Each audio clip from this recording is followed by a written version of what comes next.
I call Jan Logie. Thank you, Mr. Speaker. 5-minute call. I rise to take a short call on this bill for the Green Party, and we will be opposing this bill, unfortunately. We see housing as a human right, and housing, shelter, is at the absolute foundation of community, of family and individual well-being.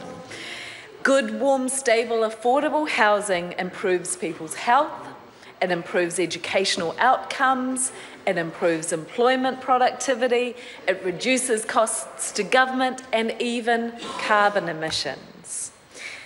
What this bill does is nothing really to help us provide secure, affordable, warm housing for people in New Zealand. This is a shifting of the deck chairs on the Titanic. We have people right across this country living on the streets, living in their cars. We've heard stories from Invercargill, from Tauranga, from Hastings, from Kaitaia, from Auckland, from Wellington, from Porirua, all over this country. People do not have their basic needs being met. And this bill is not about building more houses. It's not about actually ensuring those people get their needs met. What it is about transferring existing completely run down houses that are a result of generations of government neglect to the community service and the community sector. And the community sector previously went, well, okay, we're going to look at that because we think we can provide good wraparound services for people and meet their needs maybe a bit better than government.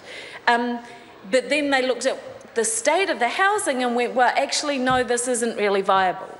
So what this bill is about enabling more flexibility to pass that over, recognising the absolutely appalling state of so much of our state houses because of government neglect. And that should sit with the government. And we should acknowledge that this bill is a result of the failure of government to care for a key asset. And it is not going to be increasing the housing available for people, it's just about selling it off. And part of that will go to private developers.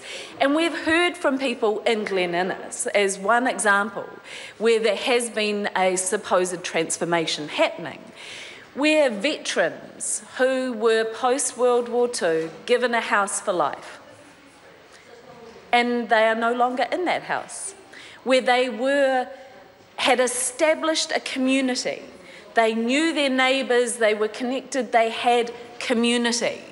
That has been destroyed by that so-called transformation. And what this bill represents in part is more of that kind of transformation, which is actually a destruction of community. It's a destabilisation of families, which is going to disconnect children from their schools. It's going to put people into a more fragile, vulnerable situations. And I really struggle to see how anyone can think that that's going to be a good result. We're not hearing from the community sector that what they're being offered at the moment and being provided is what they see as part of the solution. We're hearing quite a lot of concern coming from those people. They know that what a good, thriving community housing sector will sit alongside a well-resourced government state housing sector. And we know that we have in Auckland, as an example, house prices going through the roof, where houses have been gaining and earning more than most people in Auckland are earning a year. And again, this bill is not going to help with that. And it's putting Housing New Zealand, reducing their function down even more, where they've lost already their ability to assess who will go into their houses. And now this removes their policy function, their ability to provide policy advice to the minister. So they are put into, as I think was already said, like the role of any other real estate agent. And if we think about that and the fact that these are people who are the most vulnerable because the government has reduced the housing criteria to such an extent that anyone who's able to get into a house has to be in pretty dire situation, for none of that information and their needs to be fed through into the minister, is that going to be good policy making? I think not. I call Adrian Rurahui.